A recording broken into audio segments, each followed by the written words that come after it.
Hello students, continue करते हैं chair confirmation of cyclohexane, जिसका बेसिक पोर्शन मैं पिछले वीडियो में ले चुका हूं। आप लोगों को मैंने डायग्राम बना के बता ही दिया था। 1 2 3 मैंने इन कार्बन्स का नंबरिंग करके इंडिकेट किया था। ये बात हो चुकी है।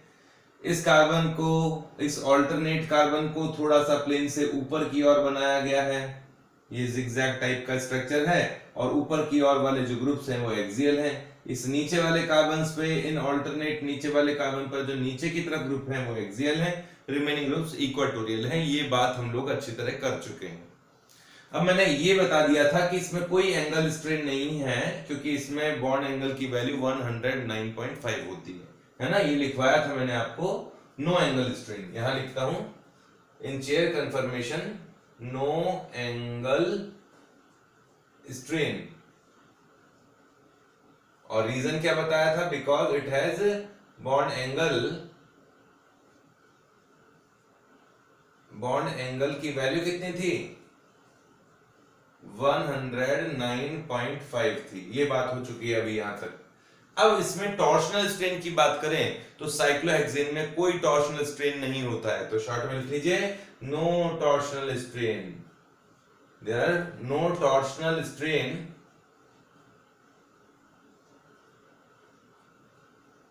in cyclohexane because it has staggered conformation। ये staggered फॉर्म में रहता है, staggered conformation की फॉर्म में है। ये staggered conformation, इसका staggered conformation होता है। अब staggered conformation कैसे होता है उसे समझ लीजिए। इसे सॉहर्स के फॉर्म में बनाता हूं। पहले तो इस बॉन्ड को देखो और इस बॉन्ड को देखो। इस बॉन्ड को, ये जो तिरछी लाइन बनी हुई है ना, इसे देखिए आप, ये वाली बॉन्ड, और इस बॉन्ड में ये एटम है। इतना ही देखना है अभी। इस बॉन्ड में ये एटम है और इस एटम पे ये जो ग्रुप है वो है A2। यहां ग्रुप है कोई, यहां ग्रुप है। इस बॉन्ड पे देखिए, इस कार्बन पे एक ग्रुप यहां है, एक यहां है, एक यहां है।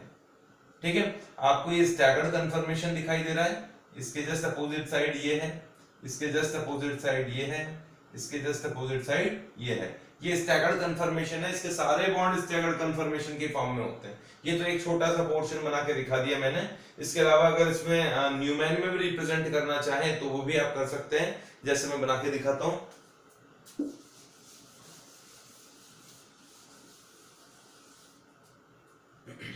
साइक्लोहेक्सेन होगा तो यहाँ हाइड्रोजन्स होंगे। ये तो मैंने पोजीशंस लिख दिए यहाँ पर, ये हाइड्रोजन्स होंगे उस केस में। या फिर साइक्लोहेक्सेन रिंग पर कुछ ग्रुप्स भी हो सकते हैं, तो वो अलग केस हो जाएगा, वो सब्स्टिट्यूटेड साइक्लोहेक्सेन का केस हो जाएगा। हाँ, मैं न्यूमैन स्ट्रक्चर में इसका न्यूमैन स्ट्रक्चर बनाना चाह रहा था। तो न्यूमैन स्ट्रक्चर देखना, ध्यान से देखना, बिल्कुल सिंपल सा कॉन्सेप्ट है। आप इस तरीके से देखें कि यहां खड़े होकर, जहां मैं खड़ा हूं उस जगह से देखिए कि ये बॉन्ड दोनों, ये वाला बॉन्ड और ये वाला बॉन्ड, ये पैरेलल बॉन्ड है। ये वाला बॉन्ड और ये वाला बॉन्ड पैरेलल है। ठीक है, और उस पैरेलल बॉन्ड पर ये ग्रुप जुड़ा हुआ है। आप इस जगह से, जैसे हम लोग सॉहर्स को देखते थे ना, याद करो, सॉहर्स से न्यूमैन बनाते थे तो इसके सामने से देखा करते थे, और इस ये वाला तो पॉइंट वाला कार्बन मान लेते थे और बैक साइड वाले कार्बन को सर्कल से इंडिकेट कर देते थे। ऐसे ही किया करते थे ना। वैसे ही कि वैसा यहां करना है कि ये वाले कार्बन को तो पॉइंट से लिख देना और वो बैक साइड वाले कार्बन को सर्कल से लिख देना। ऐसे ही उसके सामने ये वाला कार्बन को तो पॉइंट से लिखना है, उसके बैक साइड में जो कार्बन है उसके बैक साइड वाले कार्बन को सर्कल से इंडिकेट करना है। तो मैं बनाता हूं इसका स्ट्रक्चर।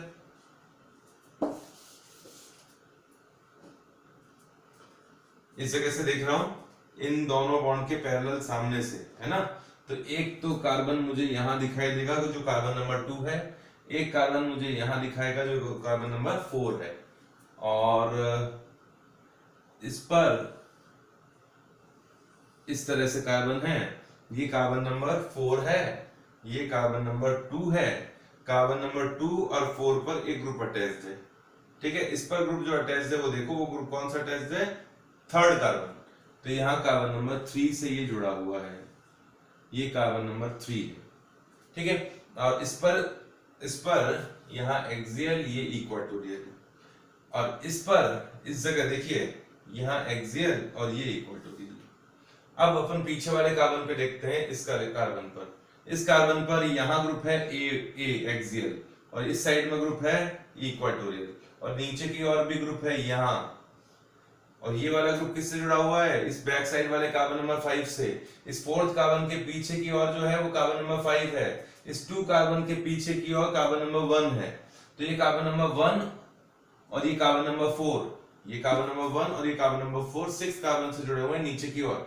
ये रहा कार्बन नंबर 1, उस पे नीचे की ओर ग्रुप है वो ये रहा, और ये रहा कार्बन नंबर 5, इसमें भी नीचे की ओर ग्रुप है वो यहाँ अटैच्ड है। ठीक है, ये कार्बन नंबर 6 है। ये एक्सियल पोजीशन थोड़ा ध्यान से देखोगे तो दिख जाएगी। वापस बोलता हूं, इन दोनों पैरेलल कार्बन को एक ही एक्सिस पे मानते हुए इस तरह से देखें कि ये वाला पॉइंट ऊपर की ओर, ये वाला पॉइंट ऊपर की ओर दिखाई दे इस तरीके से, और उनके बैक साइड वाला कार्बन सर्किल से इंडिकेट किया है, और वो आपस में बॉन्डेड है इस तरीके से। ठीक है, ये कार्बन नंबर 2 पर जो ग्रुप है वो नीचे की तरफ जो है वो है एक्सियल। ये कार्बन नंबर 2 पर यहाँ ऊपर की ओर जो ग्रुप लगा रखा है वो इक्वाटोरियल। इसी तरह से यहाँ एक्सियल, यहाँ इक्वाटोरियल। और कार्बन नंबर 4 पे देखिए, कार्बन नंबर 4 पे यहाँ होगा A4 और यहाँ होगा इक्वाटोरियल 4, ये वाला। कार्बन नंबर 5 पर ऊपर की ओर होगा E5 और ये जो होगा वो A5 और ये होगा E5। ठीक है, और यहाँ जो कार्बन है, ये वाला जो कार्बन है इस जगह जो कार्बन है उसमें अपनी ओर निकला होगा A3 और थोड़ा ये E3 और A4 पीछे की ओर गया होगा। इसको इस तरह से कर सकते हैं कि अपनी ओर जो है वो तो है E3 और थोड़ा बैक साइड में जो है वो है A3। ऐसे ही बैक साइड वाले कार्बन पर अपनी ओर निकला हुआ है A4, ये 6 कार्बन है, और यहां होगा A6 और थोड़ा बैक साइड में होगा E6। इस तरीके से ग्रुप्स होंगे। ठीक है, ये प्लेन से केवल 0.5 एंगस्ट्रॉम प्लेन से ऊपर नीचे होते हैं। अगर इसको एक प्लेन में मान लूं मैं, ये 4 एटम एक प्लेन में हो गए, ये कार्बन और पीछे वाले कार्बन, ये कार्बन और पीछे वाले कार्बन एक ही प्लेन में है। और इस कार्बन का और इनका डिस्टेंस की बात करें कि कितना प्लेन से डिस्टर्ब हुआ है ये, तो केवल 0.5 एंगस्ट्रॉम इसमें प्लेन से ऊपर और नीचे की तरफ ग्रुप हो जाते हैं। ठीक है, तो आपको ये दिखाई दे रहा होगा कि स्टैगर्ड कन्फर्मेशन है कि एक्लिप्स कन्फर्मेशन है।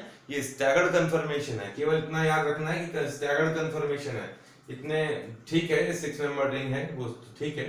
ये स्टैगर्ड कन्फर्मेशन होने के कारण इसमें टॉर्शनल स्ट्रेन नहीं होता है। टॉर्शनल स्ट्रेन याद है आपको कि इस बॉन्ड में जो इलेक्ट्रॉन्स हैं वो इस बॉन्ड में जो इलेक्ट्रॉन्स हैं उनके बीच का रिपल्शन, तो वो रिपल्शन यहाँ बहुत कम होगा या नेग्लिजिबल होगा या नहीं होगा। एक्लिप्स में वो स्ट्रेन सबसे ज्यादा होता है। ठीक है, तो यहाँ तक का पोर्शन है, आप लोग इसे कंप्लीट कीजिए। फिर इसमें कुछ और पॉइंट्स भी मुझे बताने हैं। चेयर कंफर्मेशन में सिस और ट्रांस पोजीशन भी आइडेंटिफाई की जा सकती है। जैसे आपसे कहा जाए कि ये वाला स्ट्रक्चर है,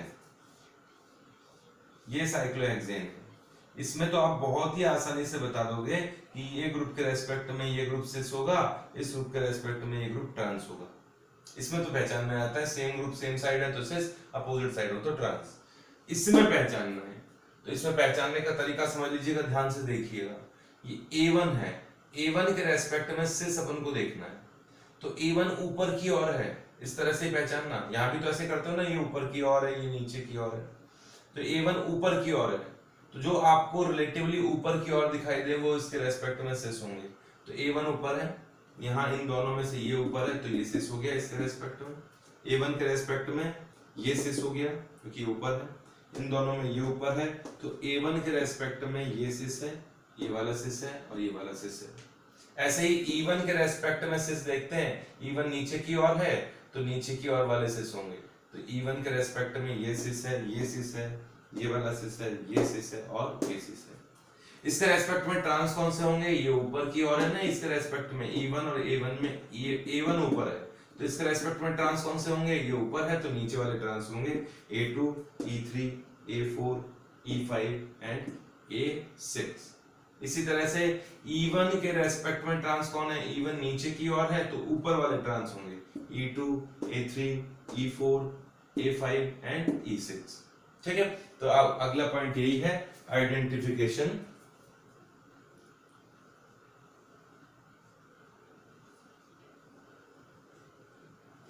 of cis and trans.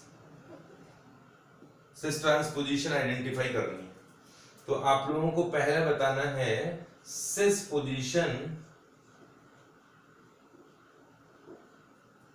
With respect to A1। A1 के रेस्पेक्ट में सिस कौन सा है, ऐसे ही A1 के रेस्पेक्ट में सिस बताओ कौन कौन से हैं, और फिर ट्रांस भी बताइए इनके रेस्पेक्ट में कौन कौन से ट्रांस है A1 के रेस्पेक्ट में। इसी तरह से सिस कौन सा है E1 के रेस्पेक्ट में, और ट्रांस कौन से हैं E1 के रेस्पेक्ट में। ठीक है, तो वो तो मैंने वैसे आपको बता ही दिए हैं, तो मैं तो लिख ही देता हूं, आप लोगों को पहले लिख लेने चाहिए। तो A1 के रेस्पेक्ट में सिस होगा ऊपर वाले सभी, तो E2, फिर देखिए A3, फिर कौन सा है E4, फिर इसके बाद में A5 और फिर E6। ये तो है इसके रेस्पेक्ट में सिस फॉर्म। अब इसके रेस्पेक्ट में ट्रांस, A1 के रेस्पेक्ट में ट्रांस, ये ऊपर है तो नीचे वाले होंगे, तो कौन कौन सा होगा A2, E3, A4, E5 और A6 भी इसमें होगा। इसी तरह से E1 के रेस्पेक्ट में सिस कौन से होंगे, E1 नीचे की ओर है तो नीचे वाला सिस होगा, तो E1 के रेस्पेक्ट में सिस होगा A2। इसी तरह से जैसे ऊपर है ना A2, फिर E3, फिर उसके रेस्पेक्ट में आप देख के बताएं A4, E5, A6। ठीक है, ऐसे ही E1 के रेस्पेक्ट में ट्रांस कौन से होंगे, E1 नीचे की ओर है, E1 नीचे की ओर है ये वाला, तो इसके रेस्पेक्ट में ऊपर जो होंगे, ये नीचे है तो ये ऊपर वाले ट्रांस है, ये ट्रांस है, ये ट्रांस है, ये ट्रांस है, ये ट्रांस है, किसके रेस्पेक्ट में, E1 के रेस्पेक्ट में। तो E1 के रेस्पेक्ट में ट्रांस कौन सा है, E2 ट्रांस है, और फिर कौन सा है A3 ट्रांस है, फिर E4 होगा, फिर A5 होगा, और फिर E5 पोजीशंस होंगी, E6 पोजीशन होंगी, ये इसके रेस्पेक्ट में ट्रांस होंगे।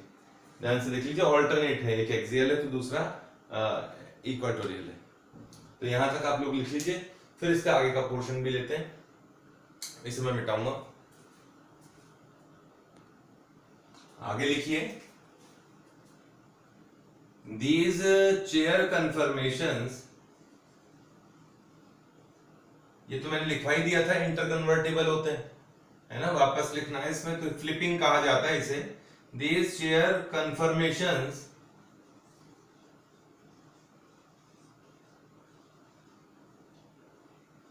are interconvertible,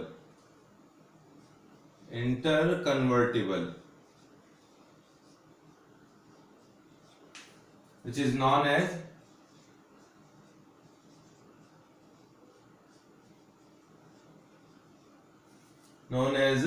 flipping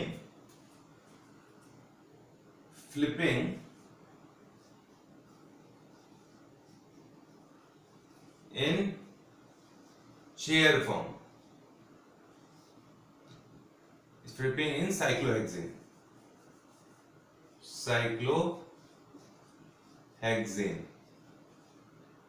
ठीक है, तो एक चेयर कंफर्मेशन दूसरी चेयर कंफर्मेशन में कन्वर्ट होती रहती है, जैसे एक स्टैगर्ड दूसरी स्टैगर्ड में कन्वर्ट होती है। याद कीजिए, ब्यूटेन में, ईथेन में एक स्टैगर्ड से दूसरी स्टैगर्ड कन्वर्ट होती थी तो बीच में एक्लिप्स बनती थी।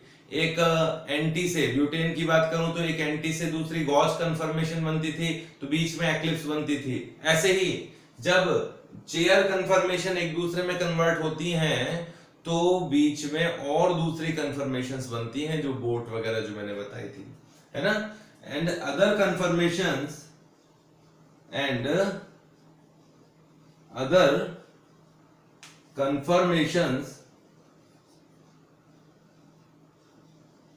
are formed between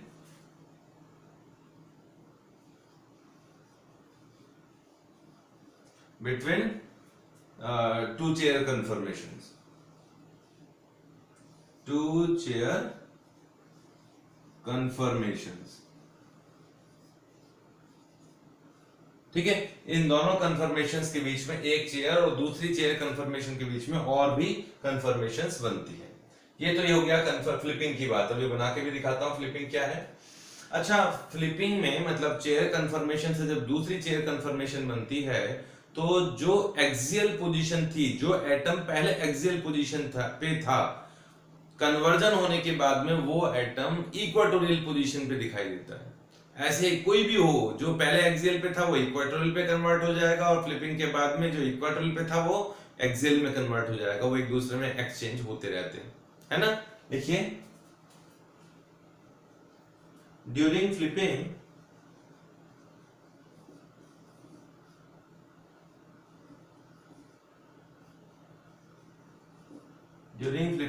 in cyclohexane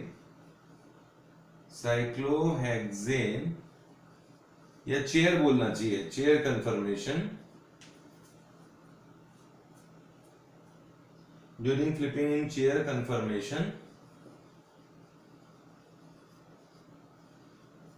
axial position and equatorial positions are interconvertible. Axial and equatorial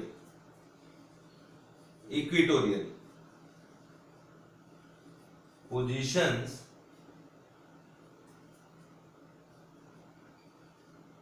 interchange भी कह सकते हैं या इंटरकन्वर्ट भी कह सकते हैं, इंटरचेंज कर देते हैं।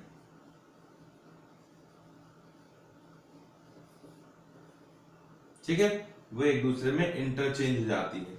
मतलब एक्सियल वाली तो किस में कन्वर्ट हो जाती है, इक्वाटोरियल में कन्वर्ट हो जाती है, और इक्वाटोरियल वाली एक्सियल में कन्वर्ट हो जाती है। ऐसा प्रोसेस होता है। अभी आप लोगों को दिखा देता हूं, पहले तो थ्योरी समझ लीजिए कि ऐसा होता है। वापस बोलूंगा कि ये चेयर एक चेयर से दूसरी चेयर से पहली चेयर इस तरह से कन्वर्ट होती रहती है। इसे फ्लिपिंग कहा जाता है और इस फ्लिपिंग के दौरान डिफरेंट कंफर्मेशंस बनते हैं और इसी फ्लिपिंग के कारण एक्सियल और इक्वाटोरियल पोजीशन एक दूसरे में कन्वर्ट होती रहती है। तो इसको मैं डायग्राम के थ्रू बताता हूं, आप लोग यहां इसको लिख लीजिए। तो देखो किस तरह से कन्वर्जन होता है चेयर में। पहले तो इसे समझ लीजिएगा, ऐसे ओपन चेन में बना के दिखाता हूं। मैंने कहा था अभी कुछ देर पहले कि ये ऑल्टरनेट बॉन्ड्स जो हैं वो प्लेन से थोड़ा ऊपर की ओर है। अपन ऐसा मानते हुए कर रहे हैं कि ये तीनों बॉन्ड्स प्लेन से ऊपर की ओर है और ये वाले बॉन्ड प्लेन से नीचे की ओर है। अब फ्लिपिंग जब होगी तो जो ऊपर वाले बॉन्ड है वो तो नीचे चले जाएंगे और जो नीचे वाले बॉन्ड है वो ऊपर की ओर आ जाएंगे। ठीक है, ऐसा इसमें तो साफ दिख जाएगा, लेकिन जब उस चेयर कंफर्मेशन में बना के देखें तो कैसा होता है, तो उसको मैं बना के दिखाता हूं तुम्हें। एक ढंग से स्ट्रक्चर बनाते हैं।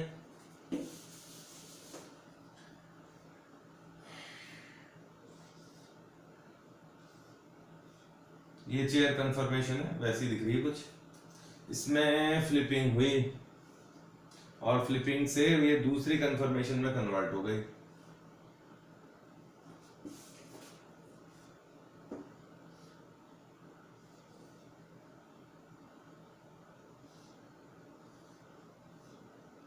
समझना, इस ग्रुप पे ये वाला जो ग्रुप प्लेन से ऊपर की ओर दिखाई दे रहा है वो धीरे धीरे नीचे की तरफ चला गया, यहाँ है ना।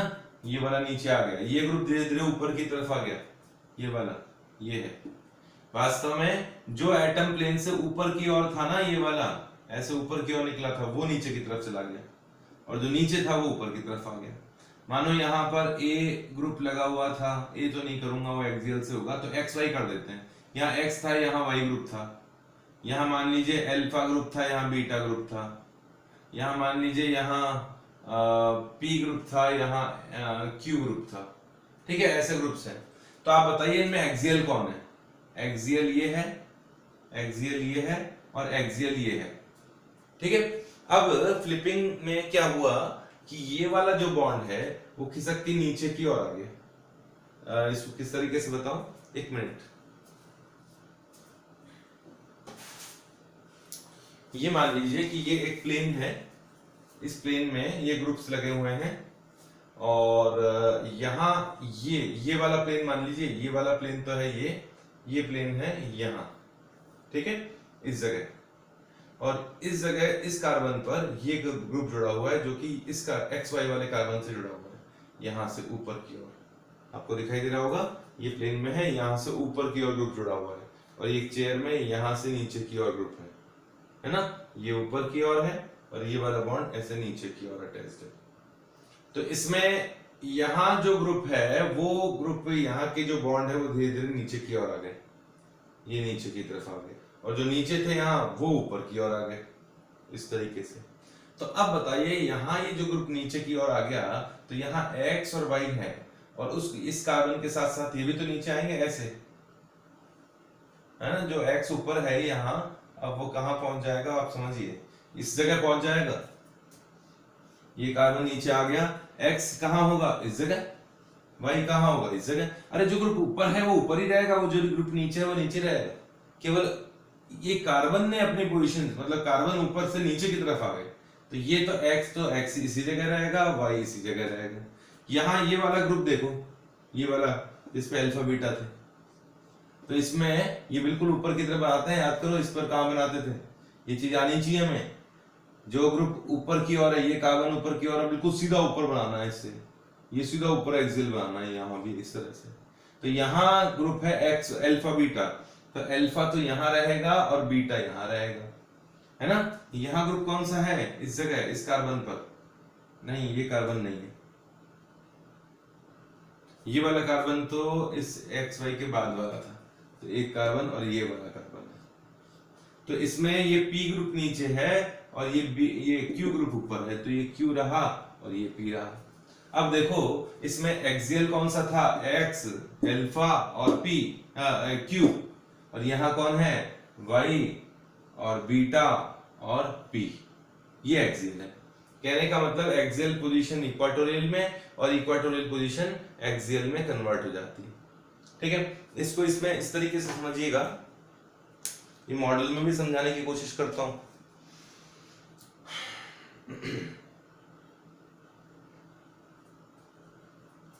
इसे हटाओ, ये तीन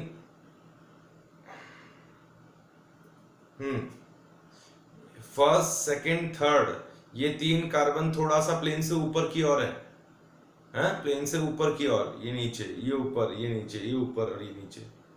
तो ये जो ऊपर वाले कार्बन हैं वो तो अपनी पुश होके नीचे चले जाएंगे और ये नीचे वाले कार्बन ऊपर की तरफ आ जाएंगे। मतलब ये वाला कार्बन, ये वाला कार्बन, ये तो आगे ऊपर की ओर ऐसे, ये ऐसे ऊपर की ओर और ये ऊपर की ओर ऐसे, और ये पलट के वापस शेयर कन्फर्मेशन हो जाता है।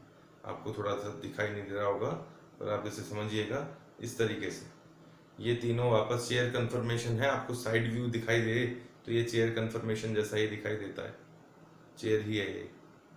ठीक है, तो जो एक्सियल था वो इक्वाटोरियल कैसे बन गया वो समझना। अभी ये कार्बन नीचे की ओर है, उसको, उस स्ट्रक्चर को भूल जाओ, इसी में देखना।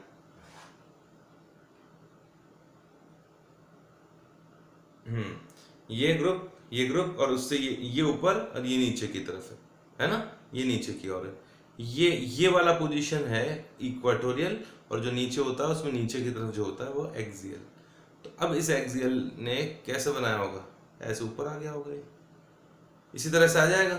तो अब ये ऊपर आ गया तो ये एक्सियल बन गया, ये इक्वाटोरियल बन गया। इस तरीके से एक पोजीशन चेंज होती रहती है। कुल मिला के इतना समझना है कि फ्लिपिंग से एक्सियल वाली पोजीशन इक्वाटोरियल में और इक्वाटोरियल वाली पोजीशन एक्सियल में कन्वर्ट होती रहती है। ठीक है, तो यहां तक आप लोग लिख लीजिए और इसका मैं एक एप्लीकेशन पोर्शन आपको बता रहा हूं। अब आगे लिखिए, चेन कन्फर्मेशन में जो ऑल्टरनेट पोजीशन पे ग्रुप्स हैं, ऑल्टरनेट कार्बन पे जो एक्सियल पोजीशन है वो ज्यादा क्लोजर होती है, एक दूसरे के काफी पास होती है, इसलिए एक दूसरे को काफी ज्यादा रिपेल करती है और स्टेरिक रिपल्शन के कारण वहां बड़ा ग्रुप रहना पसंद नहीं करेगा। बड़ा ग्रुप कहां रहना पसंद करेगा? इक्वेटोरियल पोजीशन पर, क्योंकि वहां कंपैरेटिवली रिपल्शन कम होता है ना। तो लिखिए, alternate axial positions, alternate axial positions are more closer than equatorial position.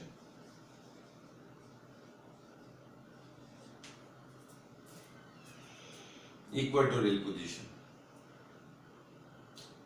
जैसे स्ट्रक्चर में आपको अभी मैं बता दूंगा, वहां बताऊंगा जैसे C1 कार्बन पर जो एक्सियल पोजीशन है ना, उसमें C1 पर, C2 पर, C3 पर, इसमें देखें तो A1, A3 और A5 ये ज्यादा क्लोजर होती हैं।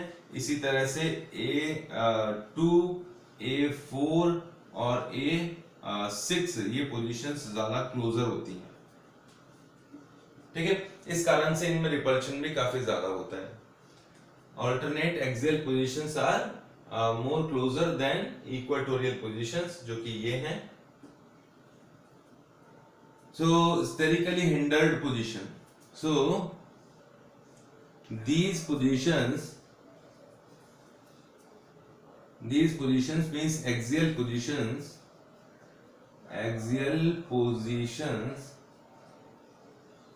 are more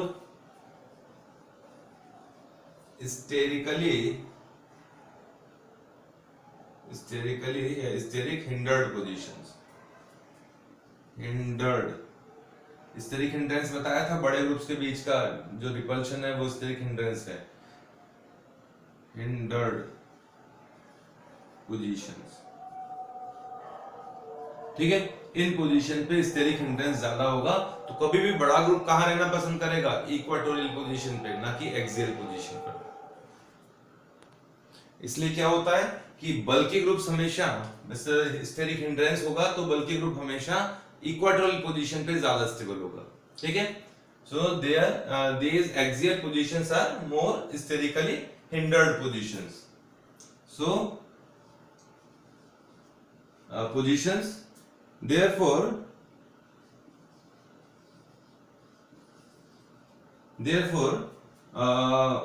bulky group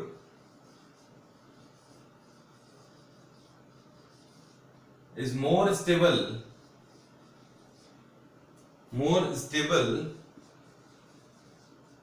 on equatorial position.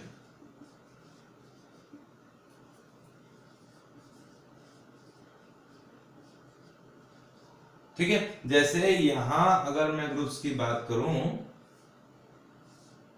तो ये पोजीशन और ये पोजीशन एक दूसरे के काफी ज्यादा क्लोज होती हैं, ये एक दूसरे को रिपेल करती रहती हैं। इक्वेटोरियल पोजीशन में रिपल्शन नहीं होता, यहाँ ये एक्सियल और ये एक्सियल, ये पोजीशन भी एक दूसरे को रिपेल करती रहेंगी, ये काफी निकट होती हैं, पास में होती हैं, और रिपल्शन ज्यादा होगा तो क्या होगा? एक दूसरे को वो इंटरैक्ट करेंगी और स्टेबिलिटी उसकी कम हो जाएगी। तो यहां तक का पोर्शन लिखिए, इसे आगे और हम लोग करेंगे।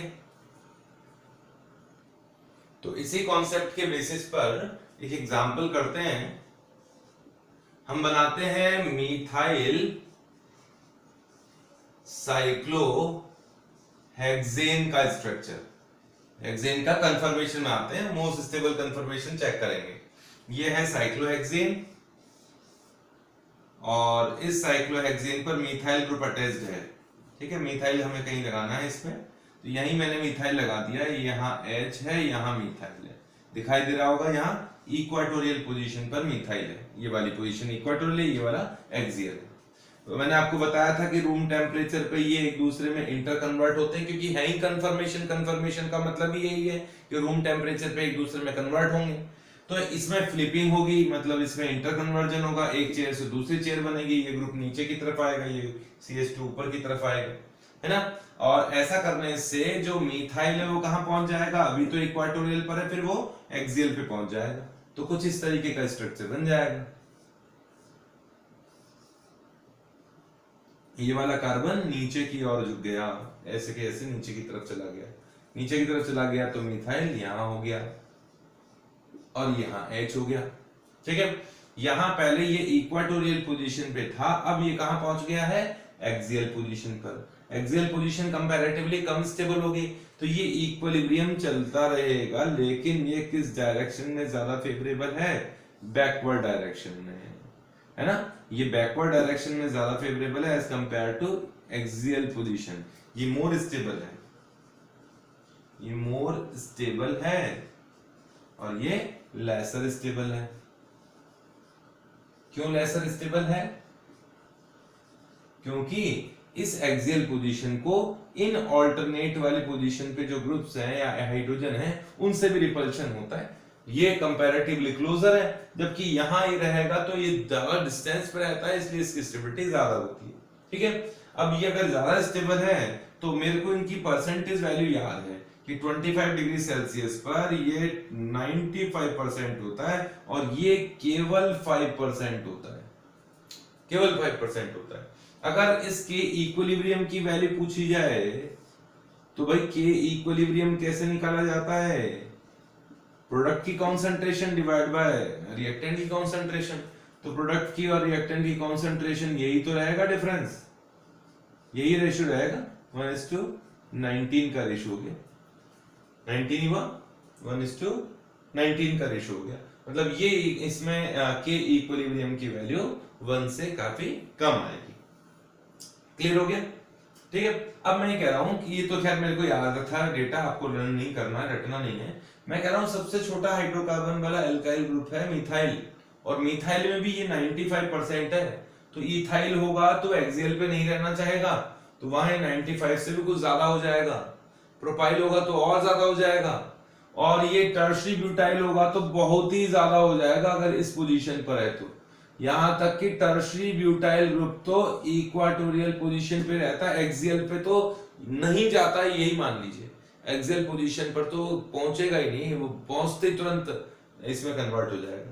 तो ये वाली पोजीशंस एक दूसरे की चेयर कन्फर्मेशन है। अब इनके बीच में twist boat half chair conformations भी बनती हैं, जो कि हम लोग नेक्स्ट वीडियो में लेंगे। Okay, thank you.